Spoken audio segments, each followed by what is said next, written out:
So in question 1, we have to fill in the missing words. It says a physical quantity is a what kind of quantity? It's a measurable quantity. So it can be measured. So measurable. That has a numerical magnitude.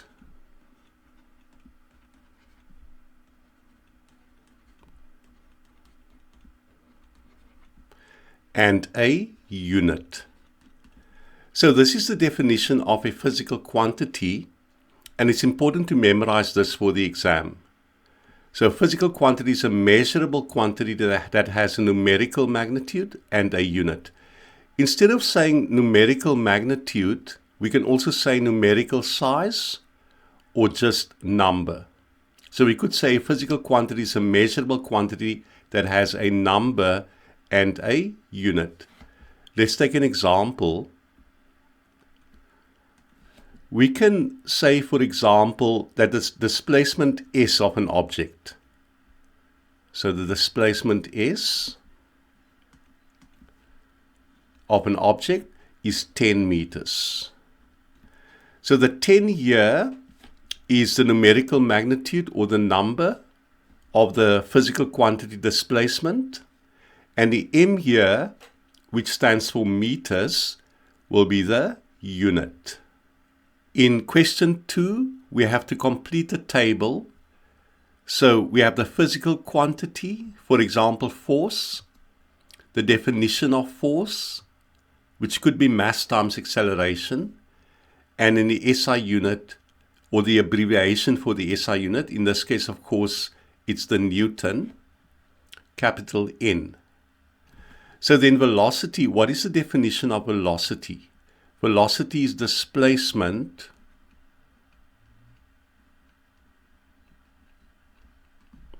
divided by time. So displacement over time. What are the SI units for velocity? Or what is the SI unit? Of course, it's meters per second, which we can write like this. We could also write meters per second as m/s, but in AS physics we prefer this type of notation. Then acceleration is the rate at which velocity changes. So the definition of acceleration is velocity divided by time. And of course, the units of measurement will be meters per second squared. Then momentum is mass times velocity. So basically m times v. And we know that it's kilograms meters per second, the SI units. Then what is pressure? Pressure is force over area. And we know the SI unit for pressure is the Pascal or PA. Then we have density. And of course we know that the symbol for density is rho. So rho, the Greek symbol rho. And density is mass per unit volume. So mass divided by volume. And the SI units for density will be kilograms per meter cubed. Then energy. We could define energy as force times displacement.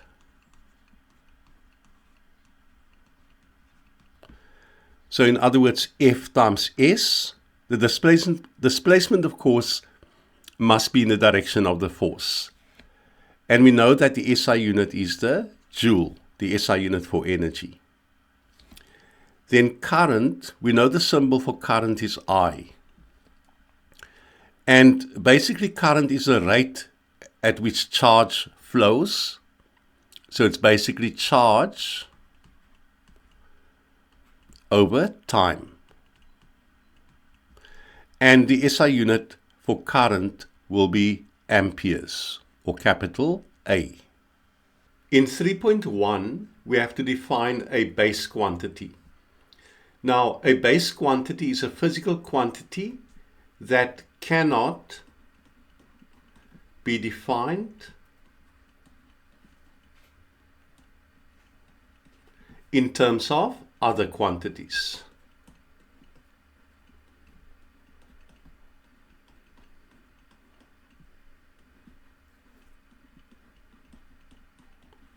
So it cannot be defined in terms of other quantities.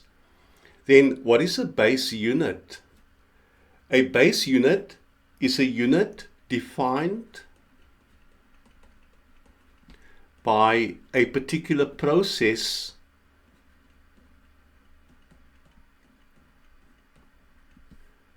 by a particular process of measuring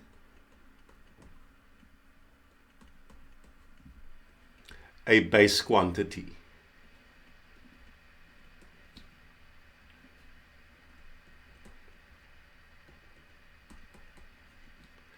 Then let's go to question 4.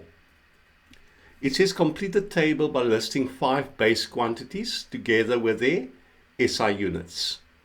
In physics, we actually have 7 base quantities. But for AS level, you need to know only the following 5. The first base quantity would be length. And we know the SI unit is the meter, or just M. Then we also have time, another base quantity. And we know that the SI unit is the second, or S. We also have mass, measured in kilograms. Then we have temperature, another base quantity. And temperature is measured in Kelvin, or the SI unit for it is the Kelvin. Then the last base quantity that you need to know is current. We know the symbol, of course, for current is I. And the SI unit for current is the ampere, or just capital A. So you need to memorize these 5 base quantities for AS physics. In 5.1, we have to give the definition of a derived quantity. Firstly, note that any quantity or any physical quantity that is not a base quantity will be a derived quantity. So just to look then at the definition of a derived quantity, it's a physical quantity that is derived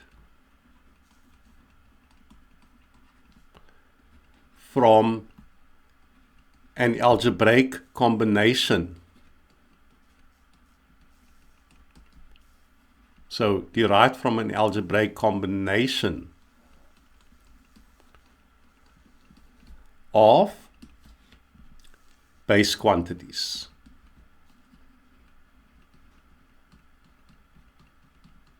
If we take an example, we know that force is not one of the 5 base quantities. So force, F, we know is mass times acceleration. So force is a derived quantity because it's a combination, or an algebraic combination, of one or more base quantities. In this case, the base quantity will be mass. Then looking at 5.2, what do we mean by a derived unit? So a derived unit is a unit derived from one or more base units. To take an example here, if you look at volume, so volume V, We know that the SI unit for volume is meters cubed. So meters cubed will be a derived unit because it's derived from a base unit, one or more base units, in this case the meter. Then in number 6, we have to complete the table by listing 5 derived quantities together with their SI units. We already said that any quantity that is not one of the 5 base quantities will be a derived quantity. So there are many derived quantities in physics, and we can just list a few. An example is area, and we know the SI unit is meters squared. Volume would be another example of a derived quantity, and that's meters cubed. Density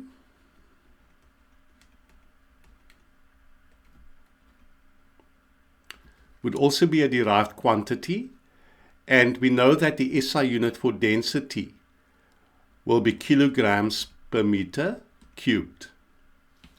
Then we also have acceleration,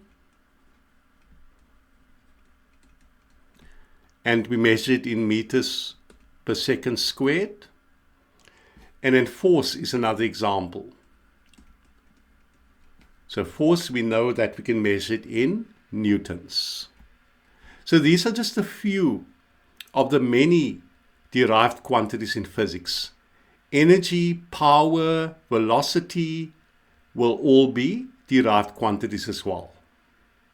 Then in number 7, it says the boxes in the figure contain terms on the left-hand side, and examples of these terms on the right-hand side. Draw a line between each term on the left and the correct example on the right. Let's start with the first box on the left. It's a base quantity, and we know that a base quantity would be electric current. Remember that current is one of the 5 base quantities. So we're going to connect these 2 boxes. Then an example of a base unit. We know that the kilogram is the unit of measurement for mass, which is a base quantity.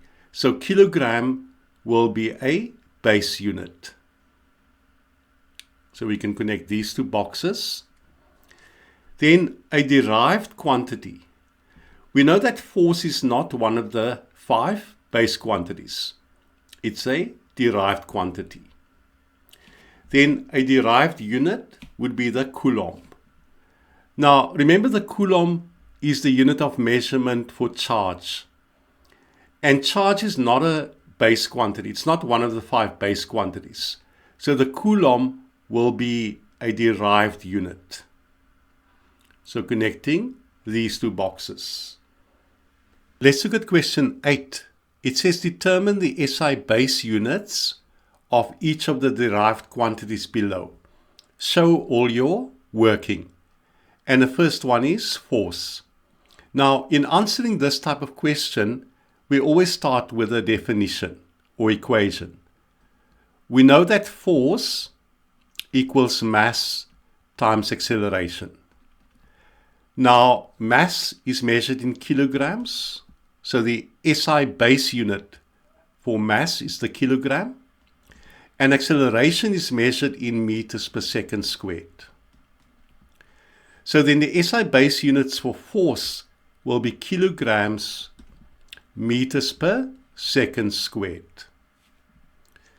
Let's look at density. We know density, starting with the equation again, is mass over volume. And we know that mass is measured in kilograms and volume in meters cubed. Now, we can take the m cubed to the top and it becomes m to the negative 3. So kilogram per meter cubed. So you can see that we're using an exponential law here, which says that a to the negative m is 1 over a to the m. So when we work backwards, and when we take the a to the m to the top, it becomes a to the negative m. So the m cubed here, taken to the top, becomes m to the negative 3. Then 8.3, pressure. Starting with the formula for pressure, capital P is force over area. Now, we know that force is mass times acceleration, and mass is kilograms, so the base unit for mass is kilograms, and acceleration in terms of the base units will be meter per second squared. This is all over area, which we know is in meters squared. Once again, we're going to use the laws of exponents to simplify this with. We know the m here is actually m to the power of positive 1. We don't write the 1. So now, when we divide two numbers with bases the same, we subtract the powers. So m to the 1 divided by m squared, we subtract 2 from the 1, the 2 here from the 1. So 1 minus 2 is negative 1. So you can see that the rules of exponents become quite important in this type of problem. So then the SI base units for pressure will be kilograms meters to the negative 1 per second squared, or kilograms per meter per second squared. Let's look at energy. Now for energy, we can either use a symbol E or W for work done. And the definition of energy we saw previously could be force times displacement. So F times S. Of course, force is MA. Then the SI base unit for mass is the kilogram. For acceleration, it's meters per second squared. And S is displacement, so that's meters as well. So times M. Once again, we can use the rules of exponents. There's a 1 here, a power of 1 here that we don't write with this M, and also with this M. So if we add the powers, this is m to the 1 times m to the 1, it becomes m squared times s to the negative 2. So then for the SI base units for energy will be kilogram meter squared per second squared. So kilogram meter squared per second squared. Then charge. We know the symbol for charge is Q, and we know that current is charge divided by time. So that means that if you make Q the subject, it will be Q equals I times T, current times time. The SI base unit for current is the ampere, and for time is seconds. So it's ampere seconds, the SI base units for charge. In question 9.1, we have to use the definition of power to show that the SI base units of power are kilograms meters squared per second cubed. We can start with the formula for power, or the definition. We know it's energy divided by time. Instead of E, we could also use W for work done, because energy is the same as work done. Then we know that energy is force times displacement, and force is M times A, or MA, mass times acceleration. Now we can bring in the SI base units. Mass is measured in kilograms, acceleration in meters per second squared, acceleration. And then we know that displacement S is in meters. Then time is in seconds.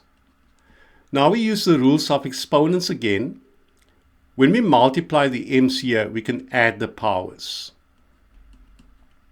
So m times m is m squared.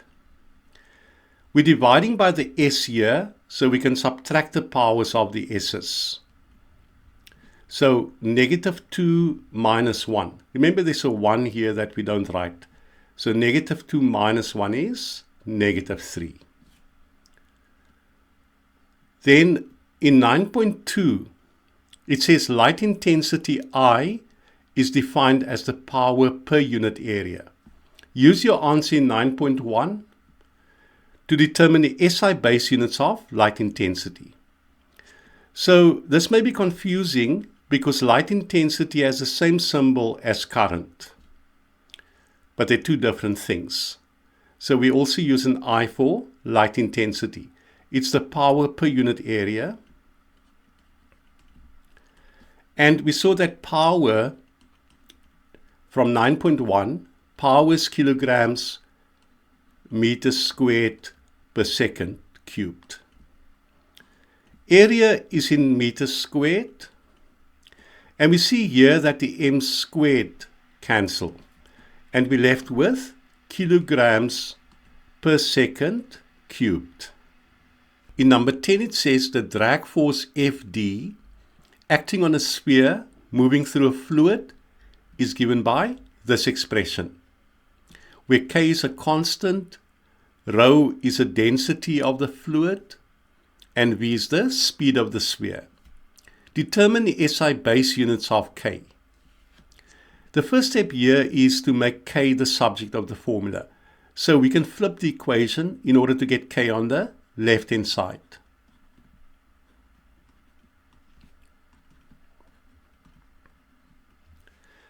And we want K to be alone on the left-hand side. So we're going to divide the rho V squared into the right-hand side. So Fd over rho V squared. We know that F is a force, so it's mass times acceleration. And rho is density, so it's mass divided by volume. This is a capital V here for volume. And then we must multiply by small v squared, the speed squared. So we're first going to manipulate or simplify this expression here. So we're dividing by m over v, and hence we can multiply by v over m. So ma over small v squared multiplied by the inverse of this fraction. In other words, by capital V over m. Now, the m's will cancel here. And we're left with A times capital V over small v squared. Now we can bring in the SI units. We know acceleration is in meters per second squared. Volume is meters cubed.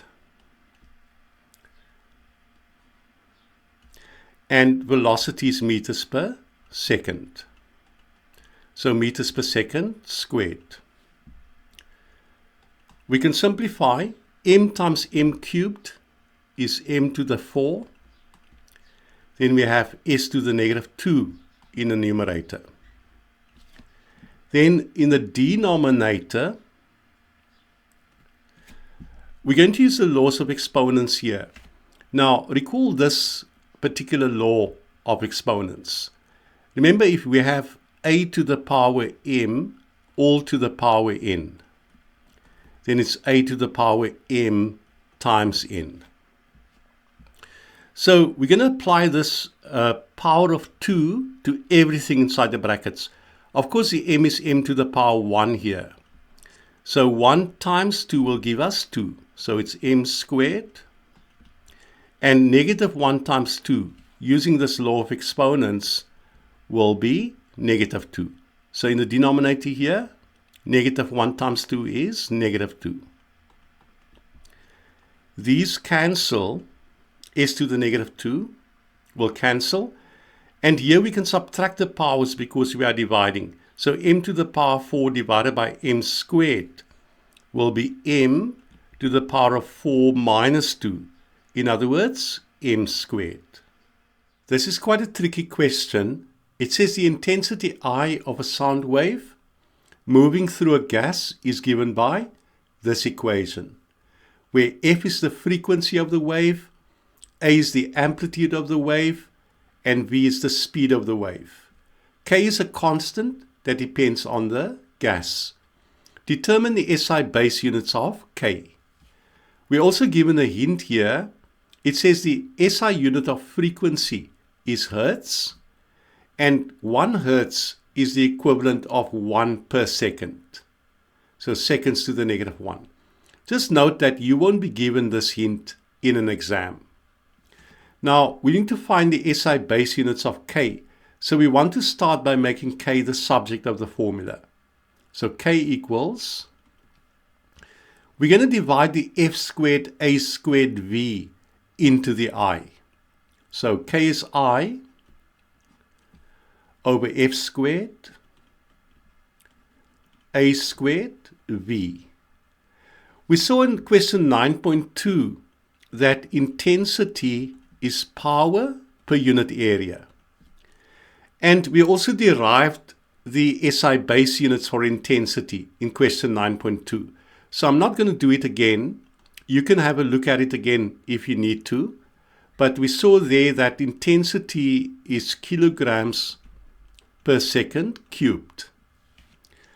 So we can replace I here with its SI base units, kilograms per second cubed. Frequency is seconds to the negative 1. So important to remember this. Amplitude. Amplitude is a distance. Recall that if you have a wave, then the amplitude is the maximum distance from equilibrium position or maximum displacement. So it's actually a length. So amplitude is measured in meters. So we have meters squared, because here we have amplitude squared. And then, of course, velocity is meters per second. We can simplify this.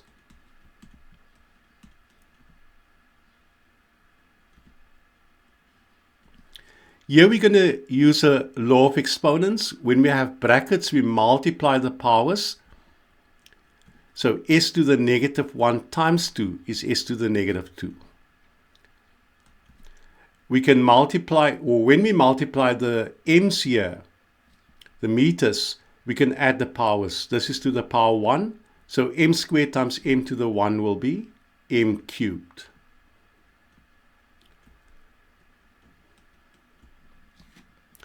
We can simplify further here. I'm just going to need some more space.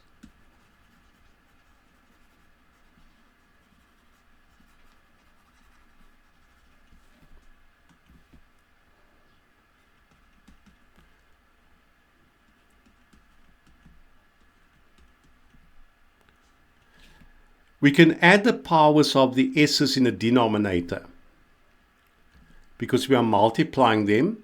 So negative 2 plus negative 1 is negative 3. We see here that the s to the negative 3's cancel, and we're left with kilograms over meters cubed. Now we can take the meters cubed to the top, and it becomes m to the negative 3. So the SI base units then for K in this context is kilograms per meter cubed. In question 12.1, we have to use an expression for work done in terms of force to show that the SI base units of energy are kilograms meters squared per second squared. We know that energy is the same as work done. so equals W, the work done. And we know that this is force times displacement. Force, of course, is ma, mass times acceleration. The SI unit of mass is the kilogram. Then acceleration is meters per second squared. Times S, which is displacement, so times m for meters. Now we add the powers of the m's because we are multiplying. So m times m is m squared. Then in 12.2, the energy E stored in an electrical component is given by this equation, where Q is charge and C is a constant. It says use this equation and information in 12.1 to determine the SI base units of C. So we want the SI base units of C. We first have to make C the subject here. So we're going to multiply both sides of this equation by 2C in order to get rid of the fraction here. So then it's going to be E times 2C, so 2CE. Then when we multiply the right-hand side of this equation by 2C, the 2C's will cancel and we're left with Q only, or Q squared rather. We want to find the SI base units of C, so we want to make C the subject. So we're going to divide the 2E into the Q squared. So basically Q squared divided by 2E. Now Q is charge, and we know that current is charge divided by time. And that means that charge is current times time. So I times T. Q equals IT. So we're going to replace the Q here with IT. Since we are squaring the Q, we're going to square the IT. So it's going to be I squared T squared on top here over 2E. Now we can bring in the SI base units. We know that for current it's amperes and for time it's seconds. Now what's important to note here, when we bring in the SI base units, we can ignore any constants. The 2 years are constant, so we can ignore it. The SI base units for E, we already have from 12.1. So we're going to write it in. So kilograms, meters squared per second squared. Now we simplify this. We are dividing the S's here, so we're going to subtract the powers. So 2 minus negative 2. So 2 minus negative 2 is 2 plus 2, which is 4. So it's S to the 4. We're going to bring the kilograms to the top. It becomes kilograms to the negative 1.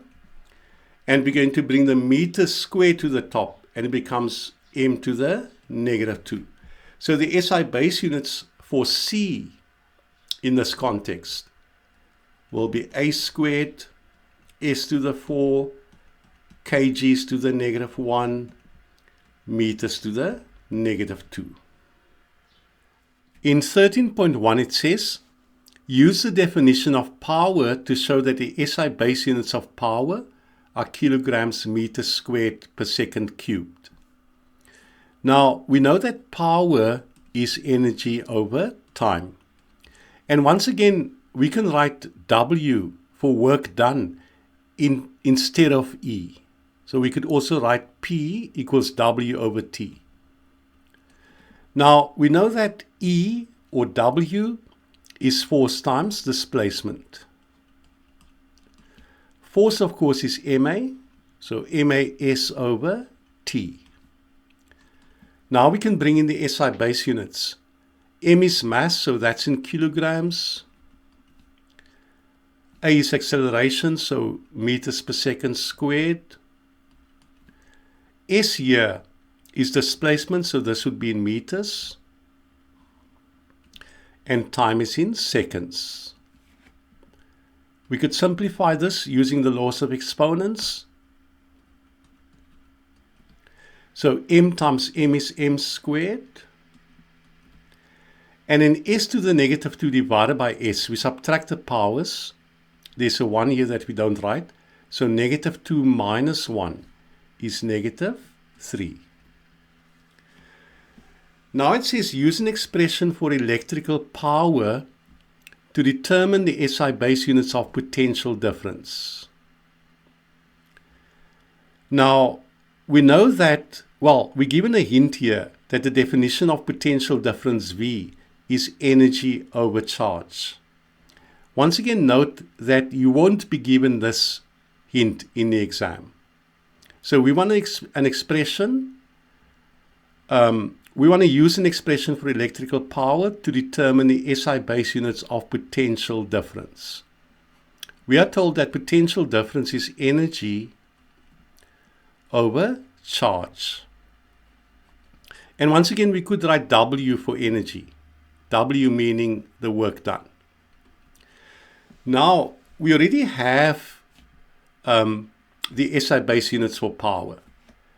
So what's the relationship between the energy E and the power P? We're going to do this on the side here. We know that power is energy divided by time. In other words, energy is power times time. So equals P times T. So PT on top here over Q. We've got the SI base units of P, kilogram meter squared per second cubed.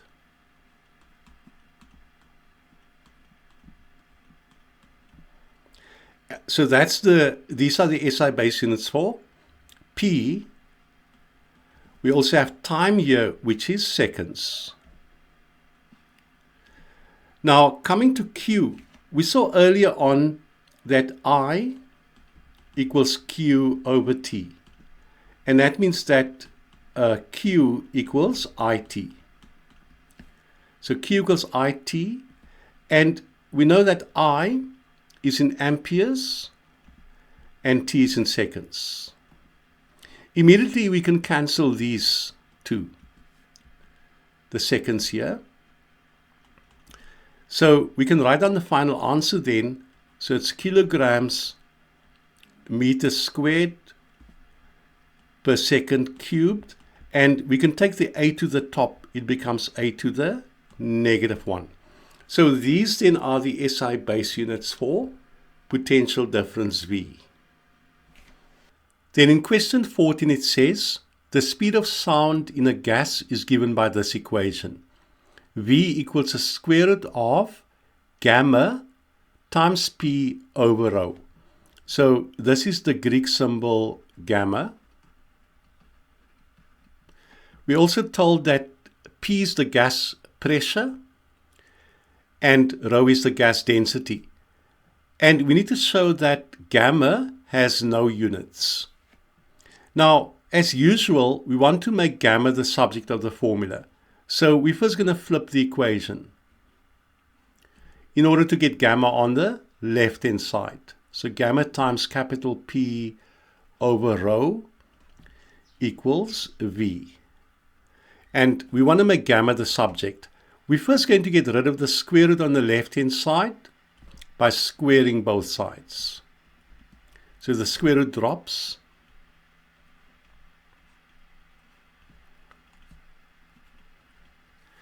Now we can get rid of the rho here by multiplying both sides by rho. And we get gamma times P equals rho V squared. Now we can divide the P into the right-hand side, and we end up with gamma, the subject of the formula. So rho V squared divided by P. Now we know that density is mass over volume. So M over capital V for volume, and then we multiply by V squared. Pressure we know is force over area.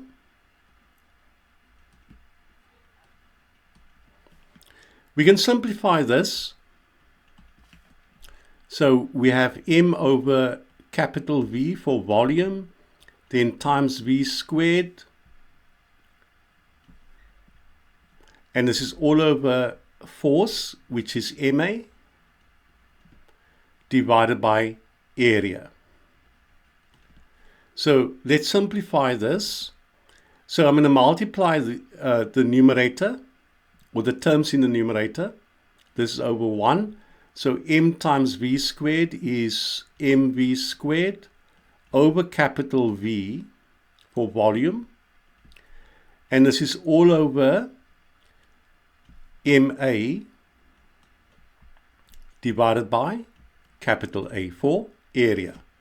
So let's continue over here. We have a fraction divided by a fraction.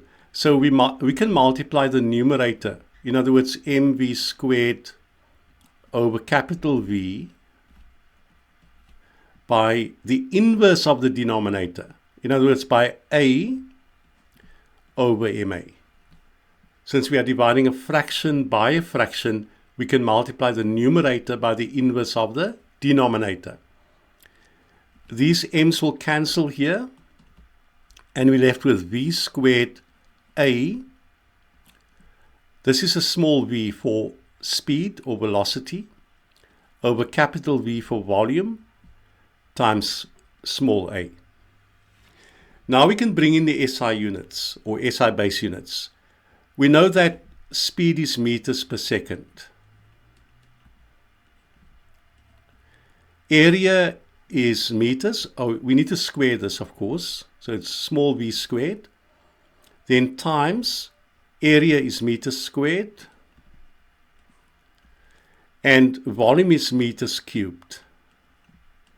Acceleration, of course, is meters per second squared. We can simplify here. We can multiply the power into the brackets. So this is to the power 1 here, m to the 1. So 1 times 2. So we get m squared. Negative 1 times 2 is negative 2. So s to the negative 2. And then we have another m squared. Here we have m cubed times m is m to the power 4 times s to the negative 2. Simplifying the numerator here, m squared times m squared is m to the 4. These cancel, and so we're left with m to the 4 divided by m to the 4. And these cancel here, so we end up with 1. So you can see that we end up with no units for lambda, or rather for gamma. And remember, we needed to show that gamma doesn't have any units. So gamma here is a constant 1 without any units. Then in the last question in this tutorial, we have to complete this table. For example, tera has a symbol capital T, and it means 10 to the power of 12. So for example, 1 terawatt will be 10 to the 12 watts. Then giga has the symbol capital G, and it means 10 to the power of 9. Mega is 10 to the, well, it has a symbol capital M, and it's 10 to the power 6. Then kilo is small k as a symbol, and it's 10 cubed. So for example, a kilogram would be 10 cubed grams or 1,000 grams. Then deci has a symbol small d, and it's 10 to the negative 1. So 1 decimeter will be a tenth of a meter. Then centi has a small symbol, or has a symbol small c, and it's 10 to the negative 2. So 1 centimeter is 10 to the negative 2 meters, or 100th of a meter. Milli has a symbol small m, and it's 10 to the negative 3. So 1 millimeter will be 1,000th of a meter. Then micro has a symbol mu. So the Greek symbol mu, and it's 10 to the negative 6. So one micrometer or 1 mu meter will be 1,000,000th of a meter. Then nano has a symbol small n, and it's 10 to the negative 9. So a nanometer will be 10 to the negative 9 meters. Then pico has a symbol small p, so small p, and it means 10 to the negative 12.